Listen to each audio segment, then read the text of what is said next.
তিনি আজ 24শে জানুয়ারি রাত 7:35 ঢাকা থেকে বিমানযোগে চট্টগ্রামে পৌঁছাবেন এবং সেখানেই রাত্রি যাপন করবেন। শুরুতে আমরা ধন্যবাদ জানাতে চাই সেই বিপুল সংখ্যক নেতা, কর্মী, সমর্থক, ভোটার তথা আপামর জনগণকে যারা বিএনপি চেয়ারম্যান জনাব তারেক রহমানের প্রথম নির্বাচনী সফর অর্থাৎ সিলেট, মৌলভীবাজার, হবিগঞ্জ, ব্রাহ্মণবাড়িয়া, কিশোরগঞ্জ, নরসিংদী ও নারায়ণগঞ্জের বিভিন্ন কর্মসূচিতে অংশ নিয়ে ধানের শীষের পক্ষে দেশব্যাপী ব্যাপক গণজোয়ার সৃষ্টি করেছেন।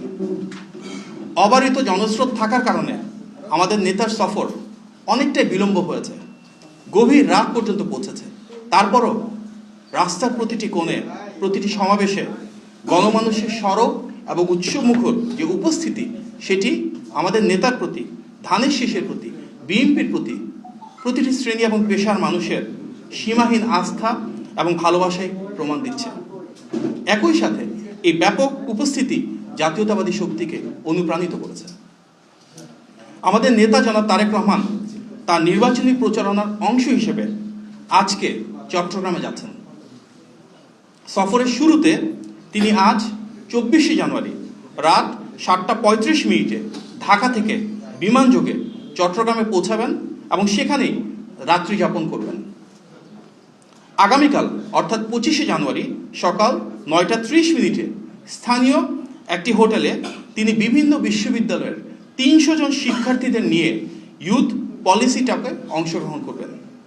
এই পলিসি টকে তিনি শিক্ষা, কর্মসংস্থান, কৃষি, স্বাস্থ্য, নারীর ক্ষমতায়ন, পরিবেশ সহ বিভিন্ন বিষয়ে বিএনপির পলিসি নিয়ে আলোচনা করবেন, মত বিনিময় করবেন, তরুণ তরুণীদের আকাঙ্ক্ষা এবং পরামর্শকে ধারণ করার জন্য উদ্যোগ গ্রহণ করবেন।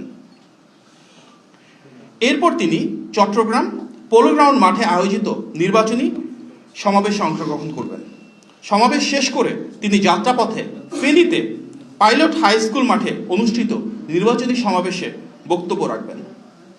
তারপর তিনি কুমিল্লায় যথাক্রমে 14 গ্রাম হাই স্কুল মাঠ, সোয়াগাজী ডিগবাজির মাঠ এবং দাউদকান্দি উপজেলার কেন্দ্রীয় ঈদগাহ মাঠে 3টি পৃথক নির্বাচনী সমাবেশে অংশগ্রহণ করবেন, বক্তব্য রাখবেন।